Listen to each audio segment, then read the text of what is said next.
Subscribe Tag TV YouTube channel and press the notification button.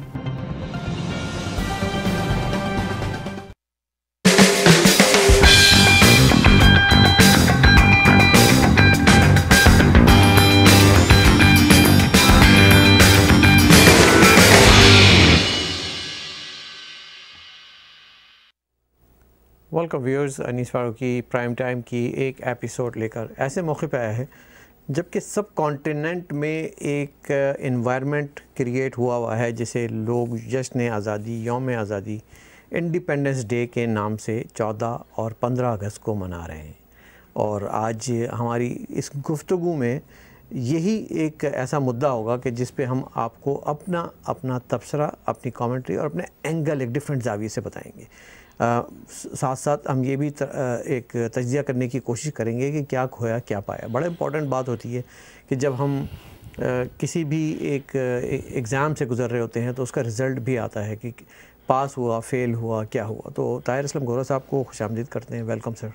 Thank you very much sir. आपने बड़ा वो जो चुभता हुआ सवाल, मगर ये सवाल हमेशा हमारी तारीख़ में कोई नया तो नहीं है कि क्या खोया क्या पाया। जी, आज 14-15 अगस्त को जब साउथ एशिया के ये दोनों बड़े मुल्क, ख़ास तौर पर भारत और उससे पार्टीशन के नतीजा में बनने वाला रिलेटिवली बहुत छोटा मुल्क पाकिस्तान, जब अपनी इंडिपेंडेंस की बात करता है, तो मुझे ये लगता है कि इस 2020 में तो एक नया इंडिपेंडेंस डे भारत के लिए ज़रूर आया। वो 5 अगस्त आया। जी, 5 अगस्त को जिस शद्दोमत के साथ भारत में मनाया गया और जिस तरह का रोना धोना पाकिस्तान में रहा, जी, तो मुझे तो ये लगता है कि ये अब 14-15 अगस्त से ज़्यादा बड़ा मामला 5 अगस्त का। वो तो एक इत्तफाक है कि बांग्लादेश का वाक़या अगस्त में नहीं हुआ। जी, वरना वो भी एक और वो भी इसी माइलस्टोन होता आज, वो भी इसी महीने के साथ जुड़ जाता। सही। वो बाबा कायदे आज़म के जन्मदिन के साथ वाले महीने में जुड़ा हुआ है। ठीक है ना? तो देखिए, 5 अगस्त को जिस तरीके से भारत ने एक नई तरह की इंडिपेंडेंस मनाई, ठीक है, 2 बड़े वाक़या। एक तो ये हुआ कि भाई कश्मीर का मसला वंस फॉर ऑल भारत की तरफ से सेटल हो गया। ठीक है। अब उसके कुछ जुजियात रह गए हैं। भारत का कुछ और क्लेम है कि भाई ये रियासत जो है पूरी की पूरी हम पूरी की पूरी कभी बना देंगे। पाकिस्तान का ये कहना है कि हम वो श्रीनगर तक जाएंगे। ठीक है। वो पहले जाया करते थे दिल्ली तक, लाल किले में जाएंगे, जामे मस्जिद में नमाज पढ़ेंगे। अब ज़रा उन्होंने करीब कर दिया है। ठीक है, क्योंकि दिल्ली भी दूर है, दूर हनूस वो दिल्ली हनूस दूर ठीक है, दिल्ली हनूस दूर। शुक्रिया दुरुस्त करने का। तो वो दिल्ली दूर ही रहेगा। हाँ, वो ये था कि अमृतसर से जाएं, पूरे पंजाब से गुजर के हरियाणा जाएं, फिर दिल्ली आता था। जी। अब ये है कि यहाँ से आप, इन्होंने जो कहा, उन्होंने कहा कि मुजफ्फराबाद से ही हम यहाँ से सीधी जो सड़क है ना, बल्कि वहाँ तक जाने की जहमत भी क्या करनी है, एक सड़क का नाम ही श्रीनगर रख दो। हाँ, वो रख तो दिया। मेरे ख्याल में वही काम हो गया। उन्होंने कहा, फिर नहीं, उन्होंने कहा शाह कुरैशी कि हमारी नज़र है अब दिल्ली पे। उन्होंने ये भी कहा कि हम, वो पहले जामे मस्जिद की बात करते थे ना, अब वो कहते हैं कि अब हम नमाज पढ़ेंगे श्रीनगर की उन मस्जिदों में जो उनका ख्याल है बंद पड़ी हुई है। ठीक है। तो अब ये इस तरह का नैरेटिव बन रहा है। तो अनीस भाई, 72 साल बाद भी सही बात, एक ही कल्चर के हम लोग हैं, एक ही भाषा बोलने वाले, एक ही तरह के खाने खाने वाले, एक ही तरह का म्यूजिक सुनने वाले। एक ही कंट्री थी सर। ठीक है ना जी, कंट्री भी एक ही थी वैसे तो। वो एक ही। ठीक है, अगर ये बॉर्डर्स बन भी गए हैं, बांग्लादेश है, तो आप यूरोप की मिसाल देख ले कि यूरोप में सारा यूरोपियन कल्चर है ना, ब्रॉडर। लेकिन बॉर्डर्स डजंट मैटर नहीं करते। बॉर्डर मैटर किया करते थे। 45 तक तो सेकंड वर्ल्ड वॉर हुई है, दीवारें खड़ी हुई थी। ठीक है ना, सेकंड वर्ल्ड वॉर हुई है। तो 45 की सेकंड वर्ल्ड वॉर की खौफनाकियों के बाद खुलना शुरू हुआ मामला। और अब ये है कि उनको ये एहसास है कि भाई एक ही कल्चर है, यूरोपियन कल्चर है, यूरोपियन यूनियन है। अब यूरोपियन यूनियन में भी थोड़ी थोड़ी ये दरारें पड़ रही हैं कि वो जो इमिग्रेशन हो रही है दुनिया भर की, ब्रेक्जिट की बात हुई, कुछ और मुल्क कह रहे हैं कि भाई हम नहीं शामिल होंगे, वो एक अलग बहस है। यहाँ पे जब अखंड भारत की बात होती है तो वो एकदम से हम घबरा जाते हैं, खासतौर पर पाकिस्तानी बैकग्राउंड के, कि पता नहीं ये क्या। हालांकि वो यूरोपियन यूनियन का ही है, एक मॉडल है वो। चलिए जी, आप अखंड भारत, आपको लफ्ज़ ज़रा मुश्किल लगता है तो या आपको पसंद नहीं है तो छोड़ दीजिए, लेकिन सब कॉन्टिनेंट जो पुराना था जी, उससे तो आप बाहर नहीं जा सकते। नहीं, बिल्कुल, वो तो एक ही कल्चर है। तो इस सारी सूरत हाल में 14 अगस्त 15 अगस्त को जब हम 20 में आज और मैं बैठे बात कर रहे हैं, और आपकी और मेरी ज़िंदगियों में हमने कम से कम मतलब अपने बचपन से अब तक 50-55 साल से तो देख ही रहे हैं जी, ये सारे तमाशे, सारी बहारें देख ली, ठीक है, नहीं बहारें भी देख ली या तमाशे भी देख ली। ठीक। अच्छा, यहाँ पर अब कनाडा और अमेरिका में बैठे हुए वो पूरे का पूरा जो है ना पैकेज आ गया हुआ है, बर्ड व्यू देख, अच्छा हाँ, वो पूरे का पूरा पैकेज भी आ गया हुआ है, बैगेज भी आ गया, बिल्कुल आ गया, उसका एक छोटा सैंपल यहाँ पहुँचा हुआ है। हाँ ठीक है, हाँ। आप अमेरिका कहीं चले जाएं, यूरोप कहीं चले जाएं, तो वो आ गया हुआ है। वो 5 अगस्त भी यहाँ पे अभी 1 साल का ही वाक़या है जी, वो भी पहुँच गया था जी। तो जो 5 अगस्त पे इधर जो लोग खुश हो रहे थे, इधर आधे लोग रो भी रहे थे। हाँ, वो प्रोटेस्ट कर रहे हैं, शोर डाल रहे हैं और अपनी तरफ से समझ रहे हैं किस तरह कश्मीर बनेगा पाकिस्तान, कश्मीर पाकिस्तान बन जाएगा। अच्छा। भाई जब ये इतने भारत ने सख्त इक़दामात कर दिए, उसके बाद भी आप कहते हैं कश्मीर बनेगा पाकिस्तान। 5 अगस्त से पहले तो इतने सख्त इक़दामात भी नहीं किए थे, तो तब भी आप कश्मीर को पाकिस्तान न बना सके जी। तो अब तो लेकिन जो अमित शाह और मोदी साहब और बीजेपी की सरकार ने यही वक्त चुन के क्या साबित किया, ये इमरान खान के ज़माने में ही करना था क्या इन्होंने? नहीं, उनकी दूसरी सरकार बनी थी, इससे पहले जो है वो नवाज शरीफ भी थे और दूसरी सरकारें भी थी हमारी। उनको क्या लगा कि ये इस वक्त बड़ा अच्छा मौका है, नाअहल तरीन खिलाड़ी को बना दिया है वज़ीर आज़म, जिसको स्टेट्समैनशिप का पता ही नहीं है, ऐसे मौके पे कर जाओ कुछ? मेरा ख्याल है कि शायद इनकी वजह से नहीं हुआ, चूँकि पहले टेन्योर में उन्होंने नहीं किया था जी, फिर इलेक्शन आ गए। इलेक्शन जब भारत में आए तो उससे थोड़ा पहले ही इमरान खान को सेलेक्ट किया गया था, पाकिस्तान में इंस्टॉल किया गया था, ठीक है। हाँ। तो उसके बाद जब इलेक्शन आ गए तो इमरान खान की जो स्टेटमेंट्स अहमकाना आती चली जा रही थी। फिर उन्होंने एक बार ये भी पुरुमीद स्टेटमेंट दी थी कि अगर मोदी जी री इलेक्ट हो गए, जैसा कि लगता हो ही जाएंगे, तो शायद हमारे तल्लुकात अच्छे हो जाएं। वो फिर भी अच्छे भी बात नहीं बनी, क्योंकि उनका भारत का भी ये कहना है कि भाई हम ये पुराने वाला भारत नहीं है कि आप ये कहें कि जी कश्मीर की बात चले साइड पे रखते हैं, आइए हम टमाटर भी बेचते हैं आपस में, क्रिकेट भी खेलते हैं, चाय भी पीते हैं, बॉलीवुड के गाने भी बनाते हैं और उसके अंदर बारूद भी रख देते हैं। हाँ, तो उन्होंने कहा कि ये नहीं होगा कि गोली बारूद के माहौल में दोस्ती नहीं चल सकती। ये मोदी साहब ने एक हिस्टोरिक स्टेटमेंट दी थी। अब उस पर इम्प्लीमेंट भी हो रहा है। तो उनकी जब दूसरी सरकार बनी तो उनके चूंकि मंशूर में था, इस इलेक्शन प्रॉमिस था, री इलेक्शन के प्रॉमिस में था, मंशूर में था कि भाई हम करेंगे ये बात, तो वो बात उन्होंने कर दी। अब वो हो गई है तो उनके लिए तो अब अगस्त में 2 यौम आज़ादी हो गए ना, ठीक है। और बड़ा वाक़या जो मैं बातचीत में भूल रहा हूँ इसलिए कि हमने पिछले दिनों उनका बहुत जिक्र किया, दूसरा बड़ा अहम वाक़या जो भारत की आज़ादी के लिए मंदिर की तामीर जी। अगरचे सुप्रीम कोर्ट ने कह दिया था, महीनों पहले कह दिया था कि मंदिर बनेगा, उसमें वो मुसलमान लीडरशिप भी जो उसके ख़िलाफ़ जिन्होंने रिट दायर की थी वो भी ऑन बोर्ड आ गए थे कि भाई ठीक है अब ये फैसला है, क्योंकि वहाँ मुसलमान हो, सिख हो, हिंदू हो, पारसी हो, भारत में जो भी रहता है वो डेमोक्रेटिक ही होता है। तो उन्होंने कहा ठीक है। तो 5 अगस्त को ही चुना गया मंदिर की, राम मंदिर की बुनियादें रखने के लिए, ठीक है। ये भी भारत की एक बहुत बड़ी आज़ादी का दिन है। ये कुछ छोटा वाक़या नहीं है। दो चीज़ों में से एक तो पाकिस्तान ने कश्मीर खोया जी, हिंदुस्तान ने पा लिया। फिर दूसरी बात ये कि जो हिंदुस्तान की अपनी एक बाबरी मस्जिद के हवाले से, राम मंदिर के हवाले से एक पॉइंट था, स्टैंड था, जो कि हिस्टोरिक फैक्ट था, उसकी फ़तह, सच की फ़तह हुई, ये उन्होंने पा लिया। और तीसरी बात ये है कि मैं समझता हूँ कि हिंदुस्तान की अगर मैं पूरे 72 साल की तारीख़ देख लूँ तो उन्होंने जो सबसे अहम चीज़ पाई है वो है डेमोक्रेसी और सेकुलरिज़म।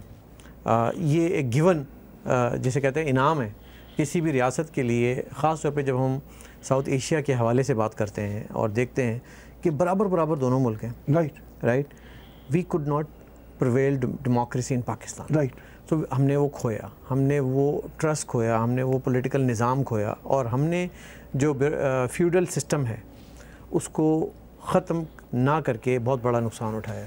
बहुत कुछ खोया है पाकिस्तान ने। 14 अगस्त जब आती है और आप देखते हैं कि पूरे मुल्क में टेलीविज़न की हद तक तो मनाया जाता है, नहीं, गलियों सड़कों पे भी बनाते हैं, गलियों सड़कों में छोटी परचमें, झंडियाँ वो सब चलता है। लेकिन वो लोग सवाल नहीं करते हैं कि आज़ादी है क्या चीज़, आज़ादी को डिस्क्राइब कैसे करते हैं। आज़ादी मैं समझता हूँ कि अगर आप सोचें कि एक रियासत बन जाती है, उस रियासत का एक परचम बन जाता है, उस परचम के साथ साथ आपको एक पासपोर्ट मिल जाता है, तो ये तो एक आज़ाद रियासत की निशानियाँ हैं। लेकिन उसमें रहने वाले कितने आज़ाद हैं, वो सुख का सांस ले रहे हैं कि नहीं ले रहे हैं, वो बोल सकते हैं कि नहीं बोल सकते, क्या वो अपने अपने फेथ के मुताबिक जाके इबादत कर सकते हैं कि नहीं कर सकते, क्या वो जी सकते हैं, क्या उन्हें जीने का हक़ है, क्या उन्हें सरकार के खौफ से गायब तो नहीं कर दिया जाता। तो फिर कहाँ की आज़ादी, मेरा ये सवाल पैदा था। देखिए, बात यह है कि अभी आपने बात की कि भारत ने डेमोक्रेसी और सेकुलरिज्म 72 साल में कायम किया। डेमोक्रेसी तो एक हकीकत है, कोई इनकार नहीं है। सेकुलरिज्म के बारे में थोड़ी सी डिबेट ज़रूर करूँगा कि सेकुलरिज्म भारत में 72 साल में सही तौर पर समझा ही नहीं गया। ठीक है, क्योंकि बेशतर 72 सालों में जो सरकार रही वो नेहरू ख़ानदान की रही। ठीक है, मैं डिबेट नहीं करता कि उन्होंने कितने अच्छे काम किए या कितने ब्लंडर किए, मैं सिर्फ सेकुलरिज्म पे बात करता हूँ। सेकुलरिज्म के हवाले से उन्होंने अपीजमेंट की जो पॉलिटिक्स थी उसको सेकुलरिज्म बना लिया।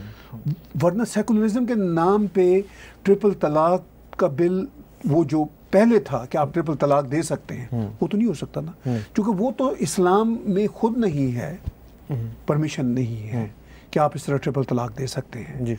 तो वो अपीजमेंट में वो तो यानी उन्होंने रिलीजन को स्टेट के अंदर घुसेड़ा हुआ था जी पिछली सरकारों ने, तो वो सेकुलरिज्म का जनाजा निकाला हुआ था। वो पॉलिटिकल करेक्टनेस के नाम पे सेकुलर कर रहे थे, ठीक है, अच्छा, हम सबको खुश रखें। सेकुलरिज्म का नाम पे ये था कि आप मुस्लिम पर्सनल लॉ भी हो, आप 4 शादियां भी कर सकते हो और आप खड़े खड़े 3 तलाकें भी दे सकते हो ताकि 5वीं शादी जाके कर सके।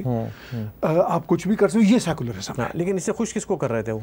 अपने एक वोट बैंक को, राइट। ठीक, तो बेसिकली फिर वो ये सेकुलरिज्म तो ना हुआ? नहीं, बिल्कुल सेकुलरिज्म नहीं था। ये तो ड्रामा था। सेकुलरिज्म के नाम पे मैं आपको बिल्कुल अपना ब्लंट ओपिनियन दे रहा हूँ। सही। सेकुलरिज्म के नाम हिंदुओं के साथ जबर हुआ है, ऑफ कोर्स हुआ। यानी कि जो मेजॉरिटी है उसको इन्होंने माइनॉरिटी बना के रखा। माइनॉरिटी भी बना के रखा। और हिंदू बहन भाई, जो कि मैं खुद भी अपने आप को हिंदुओं में ही शामिल करता हूँ, क्योंकि भारत से तल्लक रखने वाला कोई शख्स, चाहे वो मुसलमान हो क्रिश्चियन हो, वो सब हिंदू है। क्योंकि हम तो फौरन धर्म पे आ जाते हैं ना। हिंदू कोई धर्म तो है नहीं, एक सिविलाइजेशन है, उसका तो धरती से ताल्लुक। उस सिविलाइजेशन में कुछ रिलीजियस स्क्रिप्चर्स भी हैं, बहुत खूबसूरत है वो आप और मैं भी बिल्कुल उनके साथ हैं, जुड़े हुए। बिल्कुल ठीक है, चूंकि उसमें पाबंदियां नहीं हैं। अच्छा, एक इम्प्रेशन, पहले मुस्लिम इन्वेडर्स जो 700-800 साल का खेल रहा, फिर ये ब्रिटिश राज वाले, फिर उसके बाद सेकुलरिज्म के नाम पे ड्रामेबाजी करने वाली एक सियासी जमात नहीं, बहुत सारी सियासी जमातें जी, बिल्कुल ठीक।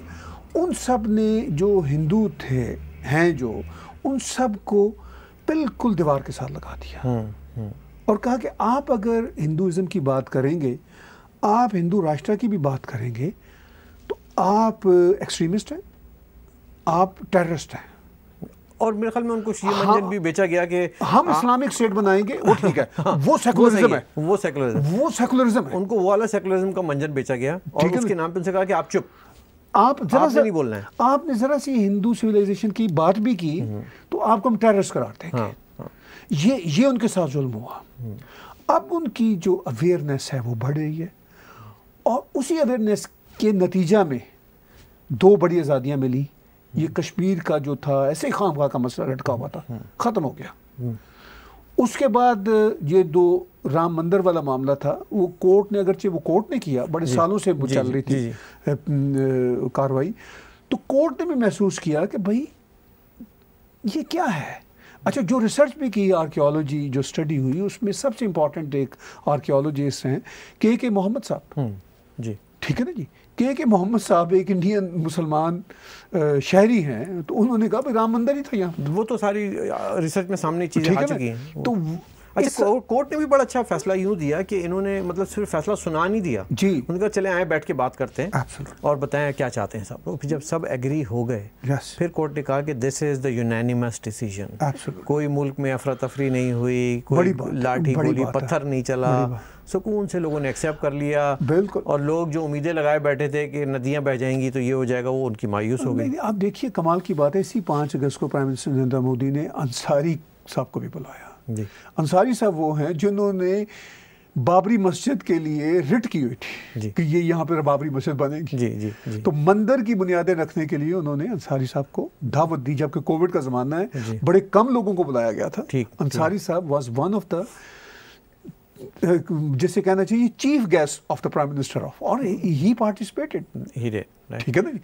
तो ये है भारत, ये आज़ादी की अगर हम आज बात करें तो ये आज़ाद हैं लोग, ये ठीक है। 14 और 15 अगस्त को ये आज़ादी की बात है। बदकिस्मती से पाकिस्तान में हिंदुओं का जो हाल है, इसी कोविड के दिनों में ऐसे बेतहाशा वाक़यात आए, उनको खाना इसलिए नहीं दिया गया कि वो हिंदू हैं जी। सिखों की बच्चियों को फोर्सफुली कन्वर्ट कर दिया गया। बाबा नानक साहब की धरती के गुरुद्वारे के ग्रंथी की बेटी मिस कौर को वो आयशा बना के रखा हुआ है। गवर्नर पंजाब ने भी बात सुनी, इमरान खान ने भी बात सुनी, पाकिस्तान के आर्मी अफसरों ने भी बात सुनी, और वो अभी तक वापस नहीं हुई। मिस कौर का मसला ये है कि वो एक आज़ाद रियासत पाकिस्तान में पैदा हुई, ये पाकिस्तान में रहती हैं, तो वो उनको यौम आज़ादी मुबारक हो। ऐसे फिर आपने बात की अहमदी की, बात की आपने, आज ही एक अहमदी शख्स को जी पेशावर में मारा है, अभी पिछले हफ्ते मारा था। बिल्कुल बिल्कुल। ठीक है। फादर को उन्होंने चर्च से उठा लिया है, इस्लामाबाद से, राइट, और उनको चर्च से बेदखल कर दिया है। तो ये सब वो पाकिस्तानी है, ये कोई गैर मुल्की नहीं है। These are all Pakistani citizens. अफसोस की बात यह है कि यहाँ पे कनाडा में रहने वाले अहमदी हमारे वाकिफ़कार, वो सोशल मीडिया पे पोस्ट लगा रहे हैं कि हम भारत को सबक सिखाएंगे। जी जी। जिनके बहन भाइयों को मार रहे हैं, जला रहे हैं, लटका रहे हैं। मैं कादियान गया हूँ वहाँ पे पंजाब में, जहाँ से मिर्ज़ा गुलाम अहमद कादियानी साहब आए थे। हम तो उनको साहब कहते हैं, हम तो आप और मैं तो सुनिए जी, ठीक है ना। लेकिन हम तो इज्जत करेंगे, इसलिए हम सबकी इज्जत करते हैं। ठीक है ना, किसी के फेथ को हम बुरा कहते हैं, ना किसी के भगवान को बुरा कहते हैं। मतलब ये है कि हम प्रॉफिट मोहम्मद पीस भी अपॉन हैं हमारे लिए। फिर हम कैसे किसी को रोक सकते हैं अगर कोई और बुरा कहेगा? तो वो मतलब मैं कादियान में गया हूँ, मैंने वहाँ पे अहमदियों से बातचीत की, उन्होंने कहा हमें तो कभी कोई मसला नहीं हुआ भारत में। जी जी। ठीक है। और सबसे ज़्यादा भारत के खिलाफ प्रोपेगेंडा, मुझे शौक होता है, हैरत होती है कि हमारे ये अहमदी दोस्त कर रहे हैं। इसकी वजह ये है सर, ये जितने भी यहाँ पे बाहर आपको नज़र आते हैं, ये सब के सब, इनका कोई फेथ नहीं होता बेसिकली, ये सब के सब फौजी होते हैं। ये रिटायर्ड मेजर, ब्रिगेडियर, सब जो फ़ौज के पुराने ज़माने में भर्ती थे, वो यहाँ आके रहते हैं, और फिर उनसे जो है ना फ़ौज के ख़िलाफ़ इस तरह की बात करेंगे ना, तो वो फिर पाकिस्तानी बन जाते हैं। उनको अपने प्यारे भी याद नहीं आते। मतलब ऐसे भी लोग वाक़यात हुए हैं पिंडी में भी और जगहों पे जहाँ उनको ज़िंदा जला दिया गया।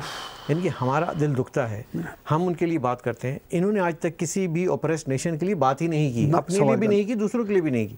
तो ये एक अनफॉर्चुनेट हर उसमें होते हैं लोग। नहीं देखिए, ये फिर आज़ादी का ये बन गया ना मसला कि एक तरफ जिनको मार पड़ रही है वो भी अपनी आज़ादी की बात नहीं करते जी, और जो प्रिविलेज क्लासेस हैं जिनका कारोबार ही आज़ादी के साथ जुड़ा हुआ है, ठीक है, ख़ासतौर पर मेरे पंजाब की जो जितनी प्रिविलेज क्लासेस हैं उनका तो कारोबार ही आज़ादी के साथ है, चाहे वो आर्मी का कारोबार हो, चाहे वो सर्वाइवल उनकी इसी में। अच्छा, वो सबसे ज़्यादा ना झंडे गाड़ते हैं। फिर कनाडा में आप देख लीजिए हज़ारों, अमेरिका में हज़ारों, यूरोप में हज़ारों कर रहे हैं। मैं कहता हूँ आप ज़रूर कीजिए, मैं भी आपके साथ पाकिस्तान की आज़ादी को सेलिब्रेट करूँगा, आप भी शायद करेंगे अगर वहाँ पे सच्ची आज़ादी हो। जी जी बिल्कुल, ठीक है। वो एहसान का आपने इसी आज़ादी के मौका पर इंटरव्यू जो उन्होंने अभी ऑडियो लगाया, इसलिए कि वो आज़ाद है ना। हाँ, उन्होंने शौक में डाल दिया पूरी कौम को, उनके बारे में पता नहीं ठीक से नहीं चल रहा था किधर गए। उनका ऑडियो ये बताता है कि वो उन्हीं की तहवील में थे जी, उन्हीं से किसी तरह से वो जान निकाल के अपनी जान बचा के निकले, जो उनको पता चला कि भाई मैं इस खून खराबे में कितना पढ़ूंगा। अब एहसान जो पाकिस्तान तहरीक तालिबान के रह चुके हैं, जो पेशावर में बच्चों के ऊपर कातलाना हमले के अपने आप को कहते हैं हमने करवाया, ठीक है, वो फिर इनकी दस्तरस में आए, फिर उनसे कहा गया उनके ऑडियो टेप के मुताबिक बिल्कुल कि भाई मुझे ये कहा गया कि एक लिस्ट दी गई कि ये दुश्मन हैं जी, इनको मार दो। यानी दुश्मन है ना तो सारे। बेसिकली जो आज़ाद हैं फिर वो यही लोग हैं। दहशतगर्द आज़ाद है, आतंकवादी आज़ाद है पाकिस्तान में। पाकिस्तान में ओप्रेस वाले कैद हैं और उनके ऊपर जो हावी हैं वो आज़ाद हैं। हम देखते हैं कि कोई भी अक़लियत, कोई भी माइनॉरिटी जो है वो आज भी कैद है। सुख का सांस कोई भी नहीं ले रहा। हमें बोलने का वहाँ पे हक़ कोई नहीं है, लिखने का कोई हक़ नहीं है। जो ज़्यादा बोलता है उसको उठा लिया जाता है। तो ये तो एक कैद मुल्क हुआ, फिर ये आज़ाद तो नहीं हुआ। और 14 अगस्त अगर आप मनानी है तो आपको ये सारी चीज़ों को छोड़ के आज़ाद का होना पड़ेगा, इन जंजीरों से आज़ाद होना पड़ेगा। मैं ये समझ, देखिए ये इन जंजीरों से पता नहीं आज़ाद होंगे या नहीं होंगे, ये इनके लिए बहुत बड़ा चैलेंज है अनीस भाई।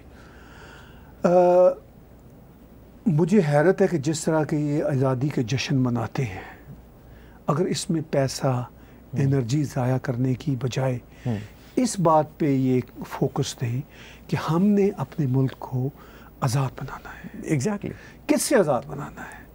इदारे अपने अपने काम करें, ये सबसे बड़ी, यानी इदारों की आज़ादी हो। बिल्कुल।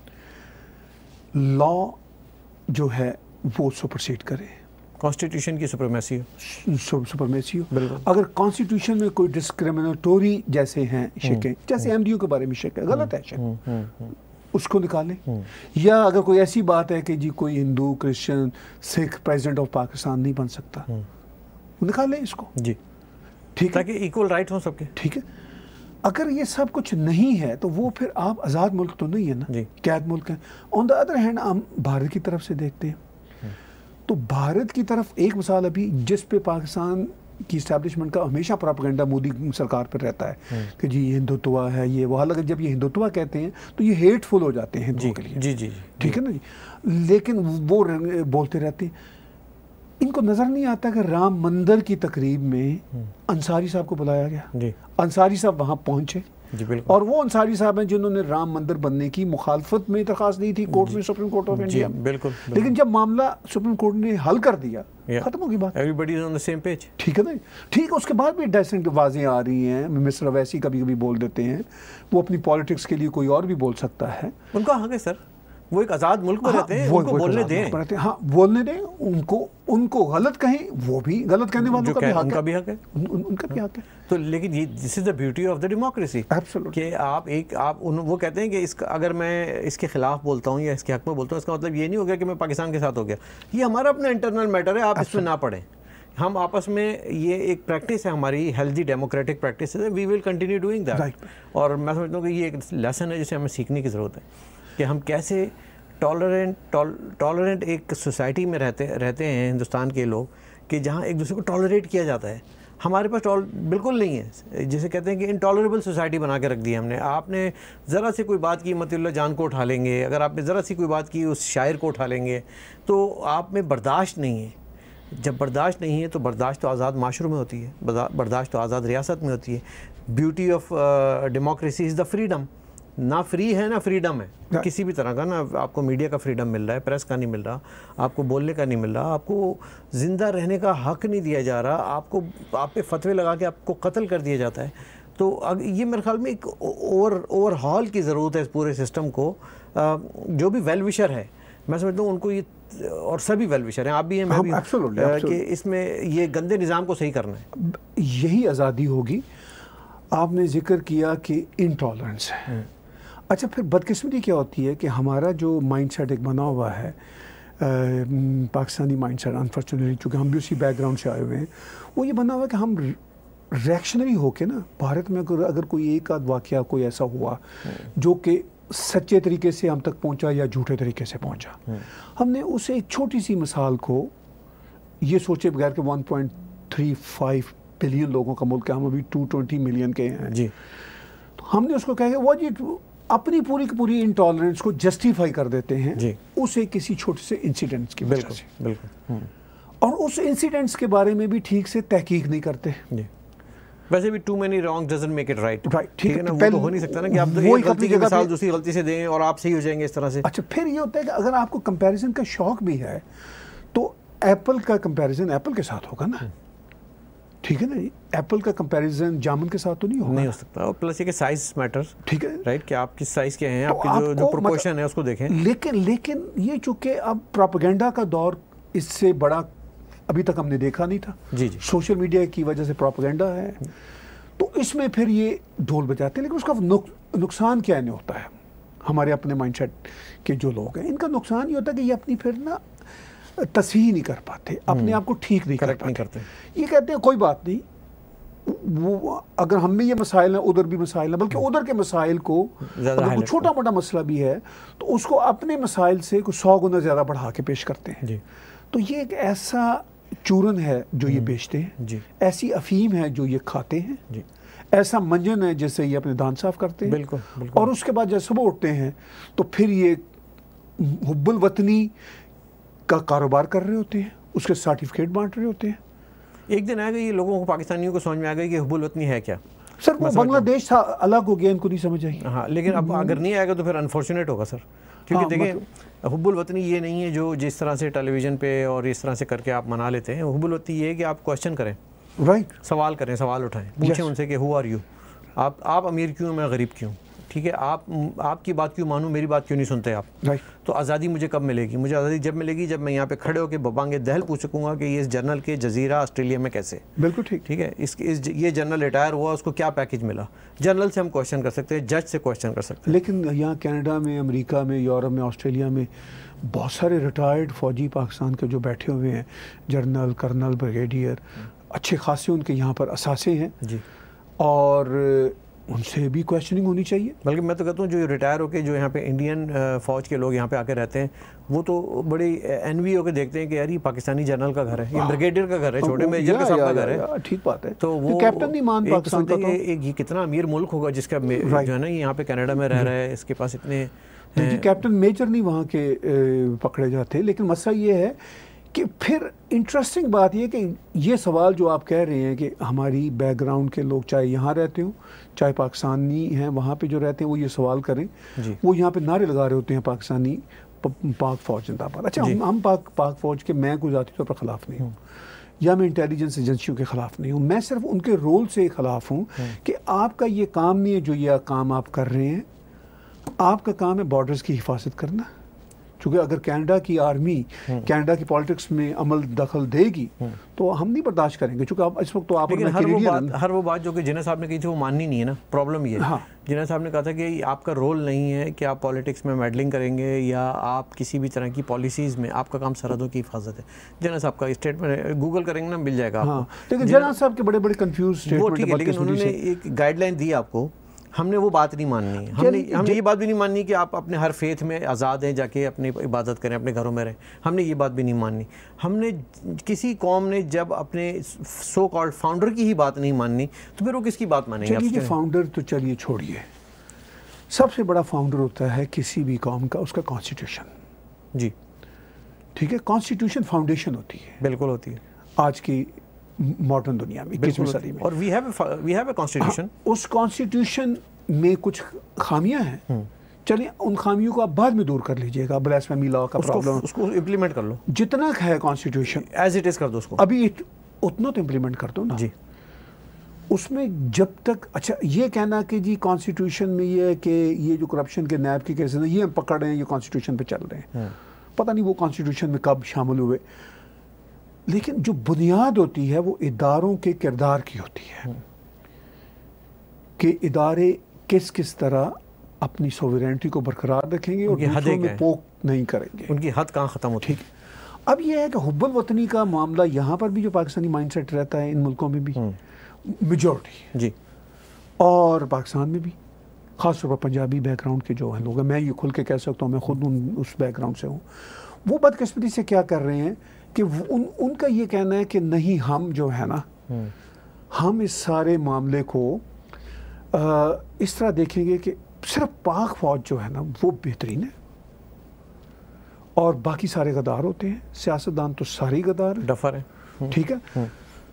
तो भाई अगर सियासतदान सारे ही गद्दार हैं तो आप इंस्टीट्यूशंस में जब दखल देते आ रहे हैं 70-72 साल से, तो अब तो पाकिस्तान को अच्छा हो जाना चाहिए था ना जी, क्योंकि आप ही के डायरेक्ट और इनडायरेक्ट हाथों में पाकिस्तान है जी। तो फिर अभी भी मसाइल नहीं हल हुए। आधा पाकिस्तान कोई किसी सियासतदान ने तो नहीं गवाया था, बिल्कुल। वो तो जनरल न्याजी साहब साइन करके आए थे ना। बिल्कुल। वो तो शुक्र है कि भारत ने उनको जाने दिया कि भाई जाओ, वरना तो वो कुछ महीने और रह सकते थे ना सारे 93,000 मतलब प्रिजनर्स ऑफ वॉर। बिल्कुल ठीक है, हिस्ट्री में ऐसा नहीं हुआ, हिस्ट्री में ऐसा नहीं हुआ, मॉडर्न हिस्ट्री में तो कोई मिसाल नहीं है, और मेरा ख्याल है किसी एंशियंट हिस्ट्री में भी नहीं हुआ होगा, तब इतनी बड़ी फौज नहीं हुआ करती थी। ठीक है ना। हाँ।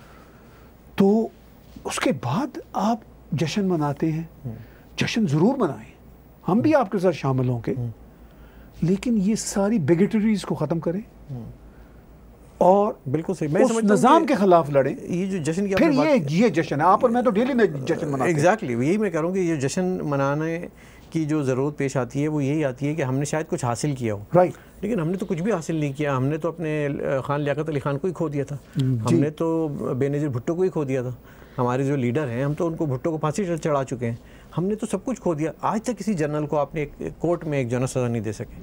मुशर्रफ जिसने कि गद्दारी का मुर्तकिब, यानी कि मतलब मैं नहीं कह रहा, आप नहीं कह रहे, टैग टीवी नहीं कह रहा, कॉन्स्टिट्यूशन ऑफ पाकिस्तान कह रहा है कि आर्टिकल 6 आपने गद्दारी की है आइन को तोड़कर, उनको सेफ रास्ते दिए, वो चले गए। ये बिल्कुल ठीक। तो उनको नहीं पकड़ा जाता, उनसे कुछ नहीं कहा जाता। हम तो उनसे सवाल कर रहे हैं ना, अगर उनसे सवाल करना भी गुनाह है, उनसे सवाल करना भी गद्दारी, तो भाई ठीक है, वो बात अपनी जगह। लेकिन आप हमें नहीं कह सकते कि यू आर नॉट देशभक्त।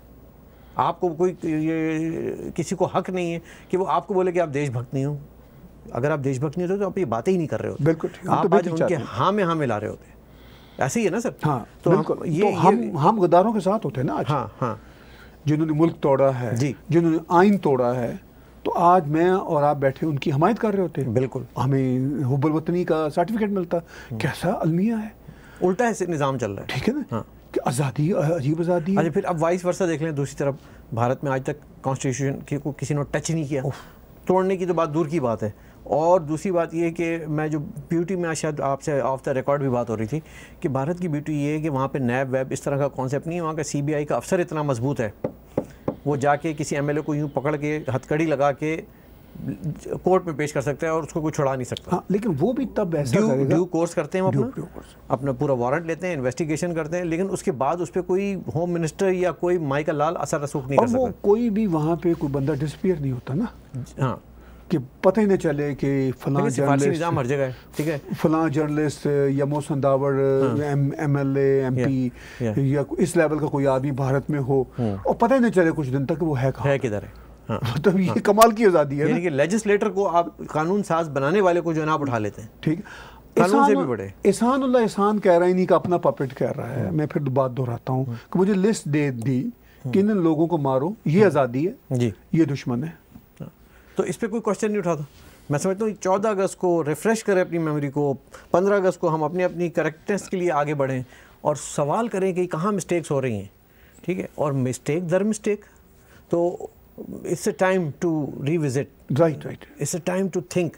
और मैं समझता हूँ कि इस तरह साल पे साल गुजरते चले जाएंगे, सिर्फ तराने गाने से और परचम बना लेने से और हरा वाइट शलवार कमीज़ पहन लेने से मसला हल नहीं होगा। मसला हल होगा कि इस कौम के 20-22 करोड़ लोगों की ज़िंदगियों का सवाल है सर, और we are at a verge of a collapse, financial, economic और मॉरल, हर तरह से। तो इस कोलैप्स को रोकने के लिए, इसको बचाने के लिए फिर आज़ादी होगी। देखिए ना, पाकिस्तान के अगर आप 3-4 बड़े बड़े मसाइल देखें, सबसे बड़ा फाइनेंशियल क्रंच आज 72 साल बाद अगर हम देखें, उसके बाद लॉलेसनेस, कोई एथनिक कम्युनिटी या रिलीजियस माइनॉरिटी कम्युनिटी सेफ नहीं है, ठीक है, और डेमोक्रेसी के साथ खिलवाड़ हो रहा है। अच्छा, और वो मतलब खिलवाड़ तो छोटा शायद लफ्ज़ है ही नहीं। इनफैक्ट ये मैंने खिलवाड़ इसलिए भी इस्तेमाल किया कि हमारे सारे क्रिकेटर आके जो है ना वो मुल्क चलाने की कोशिश करते हैं। तो कभी जावेद मिर्ज़ा भी तैयार हो जाते हैं, कभी शाहिद अफरीदी भी तैयार हो जाते हैं, कभी शोएब अख्तर भी तैयार हो जाते हैं, इमरान खान को भी बना दिया।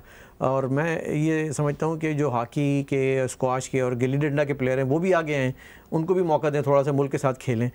यानी कि इमरान खान अब ये मैं आपको पाकिस्तान हिंदुस्तान का छोटा सा वो बता देता हूँ। इमरान खान की जो वैल्यू मेरे नज़दीक है वो इतनी है जितनी नवजोत सिंह सिद्धू की है कि उसको कहीं एक आध MLA किसी सियालकोट का कहीं बना देते हैं तो वो चलो मैं वहाँ तक तो मान लेता, लेकिन अब ये तो नहीं हो सकता कि नवजोत सिंह सिद्धू आके जो ना प्राइम मिनिस्टर ऑफ इंडिया बन जाए, because he is a cricketer.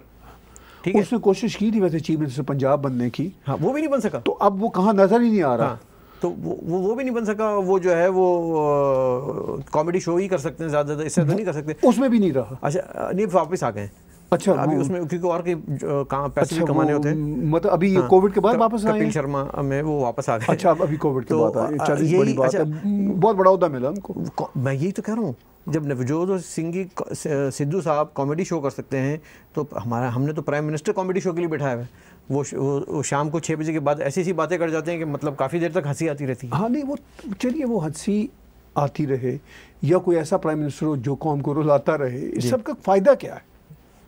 ठीक है, इस सब का फ़ायदा क्या है? जो बड़े बड़े इश्यूज़ हैं, आपकी एनर्जी क्राइसिस इतना खौफनाक है, फाइनेंशियल क्राइसिस इतना खौफनाक है, आपका जो पॉलिटिकल सेटअप है वो इतना खौफनाक है, ह्यूमन राइट्स की जो सिचुएशन है वो इतनी बलीक है, और सबसे अहम मसला जो कंट्री के अंदर, आप पाकिस्तान का कोई टीवी चैनल उठा लीजिए, उसमें इतने पैटी इश्यूज होते हैं जी कि किसी 220 मिलियन के लोगों में वो कोई इशू होते नहीं होते, बिल्कुल नहीं होते। और दूसरी बात ये कि हम मतलब उनसे सवाल करना चाहिए कि आप इससे हासिल क्या कर रहे हैं, आप इससे चेंज क्या लेकर आ रहे हैं। जो एक मासेस के साथ, मासेस के माइंड के साथ आप खेलते हैं, आप चेंज क्या लेके आ रहे हैं, तो वो उनके पास कोई जवाब नहीं होगा।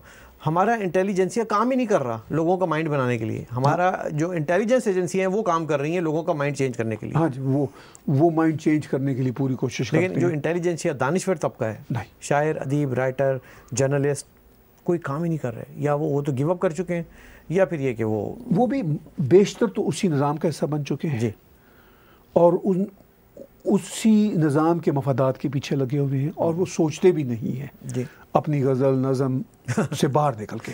ठीक है ना, वो उनको भी वाह चाहिए, इसके अलावा वो कोई बात नहीं सोचते। उनमें से जो बेचारे सोचते हैं जी, वो फिर गायब हो जाते हैं। बिल्कुल बिल्कुल। अब मैं अगर ये सूरत हाल देखूँ तो मैं अब उनको भी कसूरवार नहीं ठहराता।